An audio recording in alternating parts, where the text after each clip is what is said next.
Peggy 12.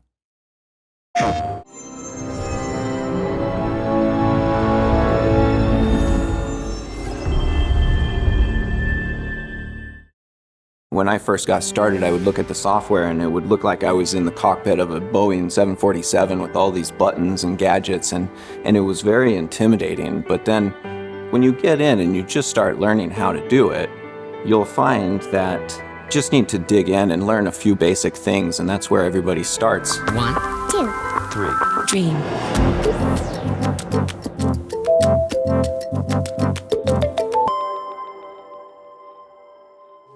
The game industry changed quite a bit, actually.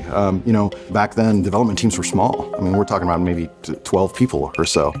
I actually started developing on the PlayStation 2. I remember anytime we checked in something into the game, we would actually have to wait 24 hours to see the result in-game after that. If I had an idea that I wanted to get on screen, it would involve a lot of people, animators, artists, everybody, just to kind of fabricate that into something that you could play. Projects were 9 months to a year, and now projects are like 4 years, 5 years, depending on the project. One of the major differences between what we had 20 years ago and what we have today is the ability to really immerse the player into an environment. The tools that we have today are so much better than we had 20 years ago. I wish I had the tools and everything, like Dreams, to be able to make my own games back then. I can't even imagine the things that I would make. I would make space games, I would make games where you can ride in a vehicle. It's amazing. It's a dream come true.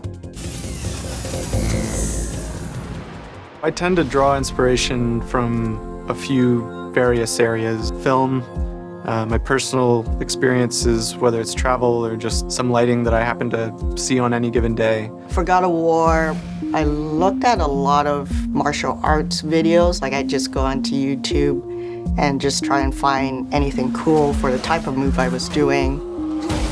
My goals when I started Days Gone were simply to figure out how to construct the environment in a natural way.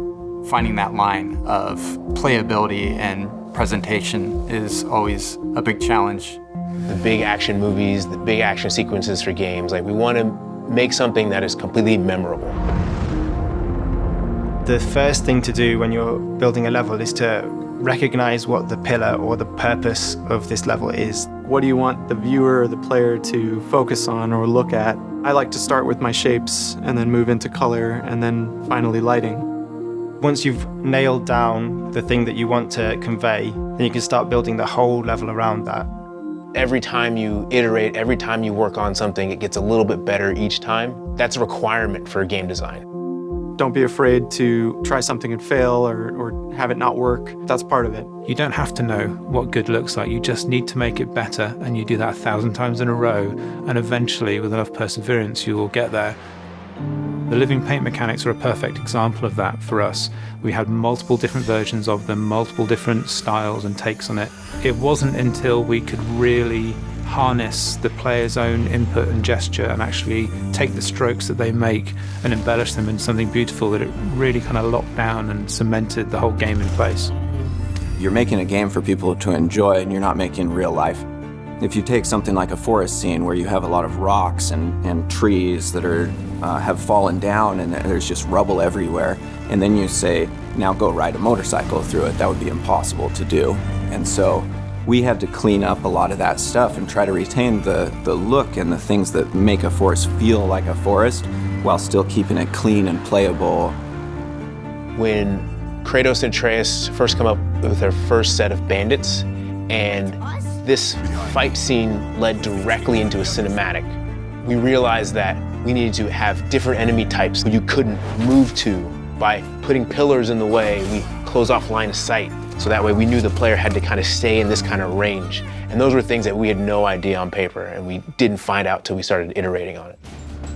Everyone goes into Dreams and they think that they're an artist, or they think that they're an animator, or they think they're a musician. And the beautiful thing about Dreams is it's all of those tools in one place. And I think it'll surprise people when they think that they're a musician and they find they're really good at art, or the other way around. Dreams is going to have a great impact on the games industry because it allows the consumers to be creatives. It will hopefully help inspire people to be designers or content creators. It's going to open the door to showing people who aren't part of the industry what it takes to make a game. You've got all of the tools that you need to make professional quality games, music and films, and all you need is a PlayStation 4 and a controller. I'm the art director at Insomniac Games. Line manager here at Ben Studio. Senior animator at Santa Monica Studio. Principal environment artist at Ben Studio. Design director at Insomniac Games. Designer at Media Molecule. Environment team lead at Ben Studio. Creative director of Pixel Opus. Senior narrative designer at Ben Studio. Senior level designer at Santa Monica Studio. Art director at Naughty Dog. Creative director at Media Molecule. And I can't wait To see what you create. In dreams.